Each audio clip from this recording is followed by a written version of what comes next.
Бай болғыңыз келе ме? Жер шарын аралап саяхаттап, зәулім үйде тұрып, қымбат көлік мінгіңіз келе ме?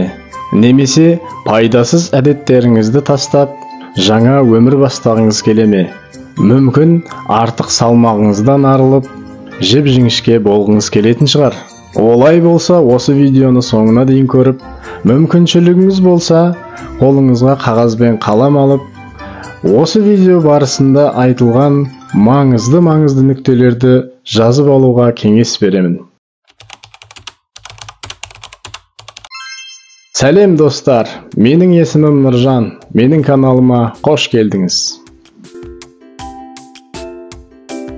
Достар, мен бұл видеода сіздермен өзін-өзі дамыту тақырыбында жазылған ең үздік бестселлерлердің бірі «Ойлан және бай бол» атты кітаптың ең маңызды және күнделікті өмірде практика жүзінде іске асыруға болатын ой-пікірлер мен ақыл кеңестермен бөліскім келіп отыр. The starting point of all achievement is desire. Keep this constantly in mind. Weak desire brings weak results, just as a small fire makes a small amount of heat. Desire, құштарлық.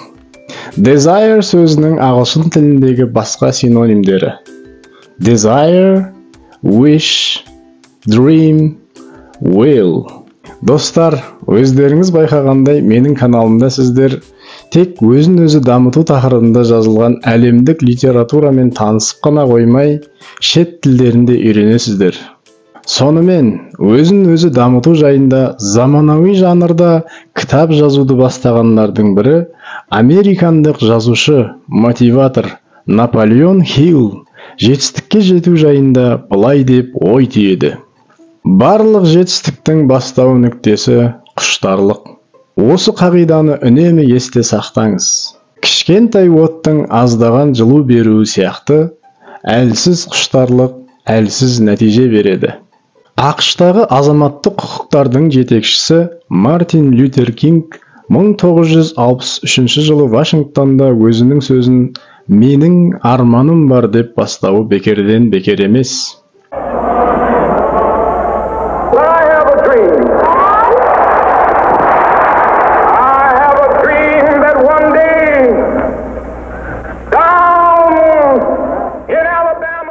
Ол деген сөз, сіз өміріңізде маңызды және нақты бір мақсатқа қол жеткізу үшін, сізде мақсатыңызға жетуге деген терең және күшті құштарлықтың болуы керек дегенді білдіреді.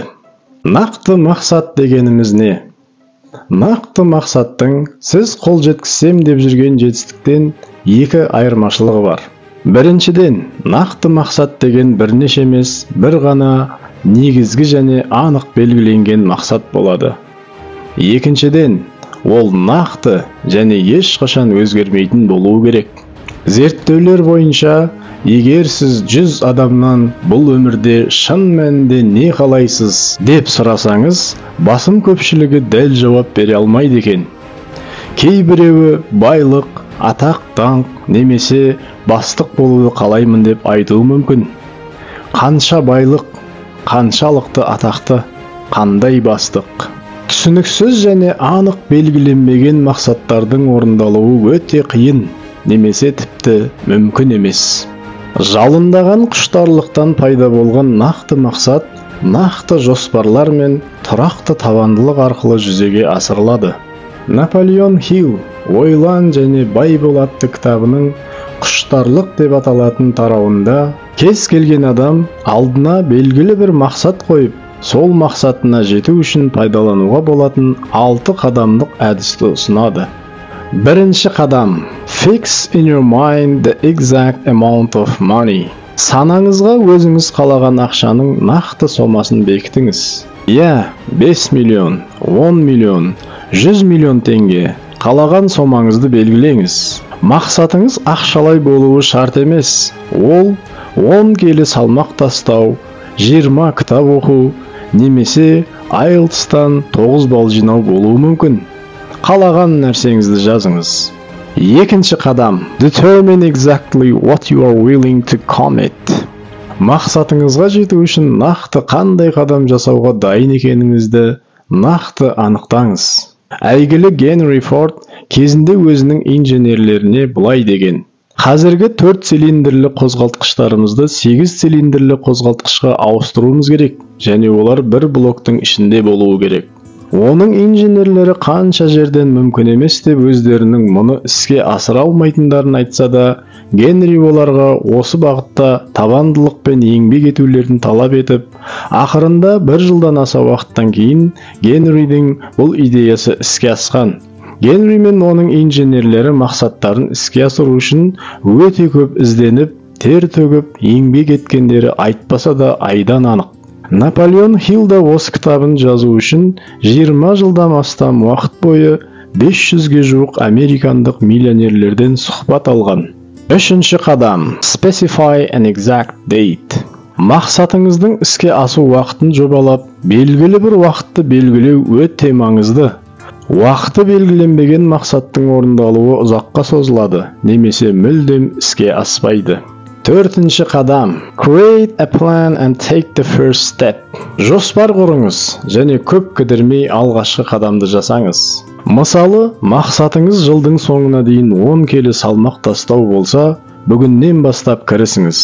Ас мәзіріңізден майлы және көп калории бар тағамдарды шектеп, таңертең немесе кешке таза ауада жүруді, немесе жүгіруді бастаңыз. Апта сайын таразыға түсіп, күнтізбеге салмағыңызды жазып жүріңіз. Осылайша сіз өзіңіздің дұрыс бағытта келе жатқаныңызды, немесе іс-әрекеттеріңізге өзгеріс енгізу керек екенін біліп отырасыз. Бір қарағанда оп-оңай шаруа сияқты көрінгенмен, ұзақ уақыт бойы диета сақтап, үнемі спортпен айналысып, белгілі бір графикті сақтап жүру айтарлықтай қиын іс. 5-ші қадам. Describe your desire in a clear and concise sentence. Өз құштарлығыңызды анық және қысқа сөйлеммен сипаттаңыз. Ол сізге күш-қуат беріп, сізді орасан зор күшпен ынталандыратындай ұраныңыз болуы керек. ақш-тың 44-ші президенті Барак Обама өзінің шешендігімен және шабыттандыратын сөздерімен танымал. Ол бірде былай деген: The best way to not feel hopeless is to get up and do something. Don't wait for good things to happen to you. If you go out and make some good things happen, you will fill the world with hope. You will fill yourself with hope. Change is never easy, but always possible. Үмітсіздікті сезінбеудің ең жақсы жолы орныңыздан тұрып бірдеңе істеу. Сізге сырттан бір жақсылықтың болуын күтпеңіз. Егер сіз сыртқа шығып, бір жақсылық жасасаңыз, әлемді үмітпен толтырасыз, және өзіңізді де үмітпен толтырасыз. Өзгеру ешқашан оңай емес, бірақ әрқашан мүмкін. 6-ші қадам. Read the state aloud twice daily. Күніне 2 рет, 1 рет түнде жатар алдында және 1 рет таңертең ұйқыдан тұрғаннан кейін жазған мақсатыңызды дауыстап оқыңыз. Оқып отырып, мақсатыңыздың іске асатынына шын сеніп, тіпті мақсатыңыз бейне бір іске асып қойғандай сезініп, өзіңізді болашақта елестетіп көріңіз. Қорытындылай келгенде, Наполеон Хилл «Ойлан және бай бол» атты кітабында мынадай қағидаларды алға тартады. There is no such thing as something for nothing. Тегіннен тегін келетін ештеңе жоқ.